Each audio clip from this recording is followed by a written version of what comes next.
Imagine this, you wake up one day and the world feels different. You're not in control. Every decision you make seems influenced, every action expected. Your job, your thoughts, even your dreams, not entirely your own. Now ask yourself, who's really pulling the strings? That question terrified a man named Friedrich Nietzsche. But instead of running from it, he leaned in. And what he discovered wasn't just philosophy. It was power. Raw, uncomfortable, untamed power. The kind the elite quietly use to move entire nations without ever raising their voices. The kind that turns the invisible into the unstoppable. Nietzsche didn't care about being liked. He cared about truth. And truth, he believed, wasn't some sweet bedtime story we tell ourselves. It was brutal, it was dangerous, and it demanded that we wake up from the illusions we've been fed since birth. He wrote about a concept that makes most people uncomfortable, the will to power. At first glance, it sounds selfish, even evil. But Nietzsche didn't mean power in the way you might think. Not just dominance over others, but mastery over yourself. The will to power is the force that drives every living thing to grow, to become, to overcome, even if that means destroying who you were yesterday. And here's the twist. Those who understand this force, who embrace it, quietly rise above the rest. They don't wait for permission. They don't follow rules meant to keep them tame. They rewrite them. But this kind of mindset isn't taught in school. It's buried. Why?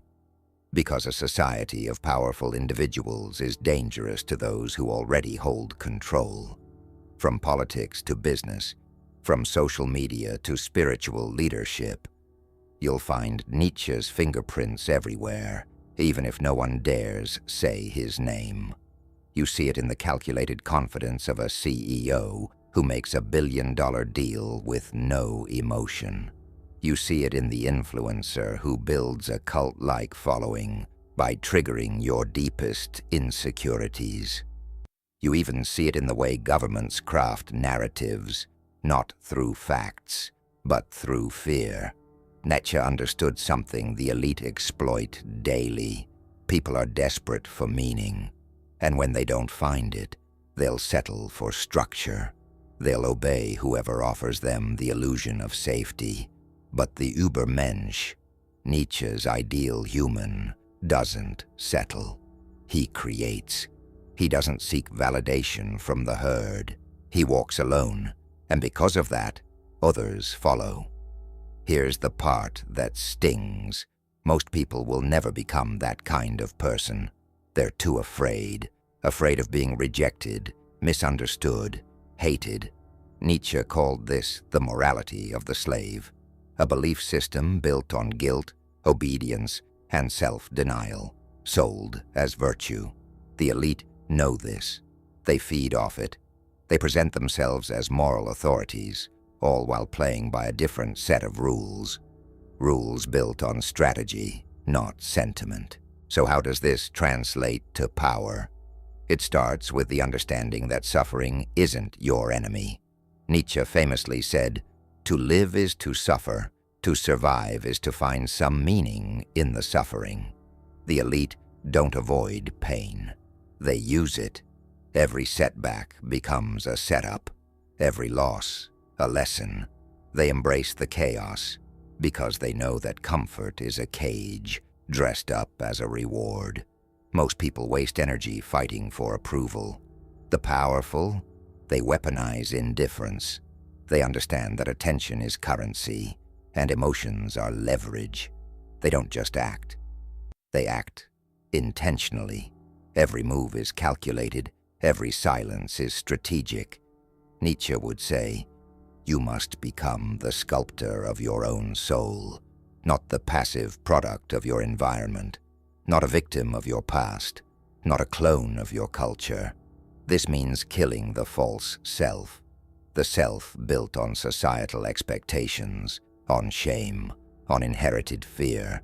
the self that craves praise more than progress, that hides in routines because growth feels like death, because it is a kind of death.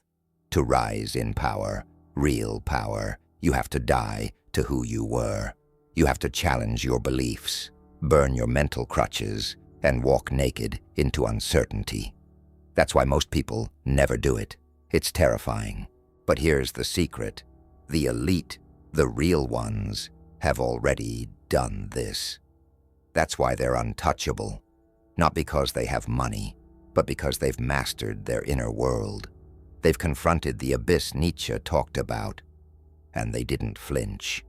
He warned, when you look into the abyss also looks into you.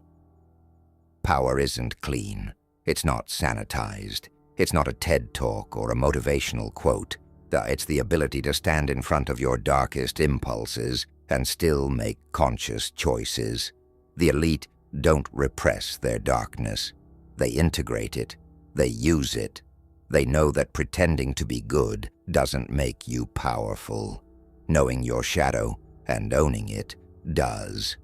That's why Nietzsche's philosophy is feared. It doesn't coddle. It challenges. It demands responsibility for your life. No excuses, no blame, just brutal self-honesty. You don't become powerful by following a script. You become powerful by writing your own and risking everything in the process. But here's the most important part. Nietzsche never said power is only for the few. He said the few are simply those who choose the hard path, the path of discipline, of solitude, of radical truth. So the real question isn't whether power is out there.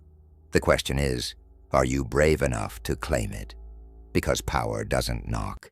It doesn't beg to be seen. It waits in the silence. It waits in the mirror. And if you listen closely, if you strip away the noise, you'll hear it whisper the same words Nietzsche heard over a century ago. Become who you are.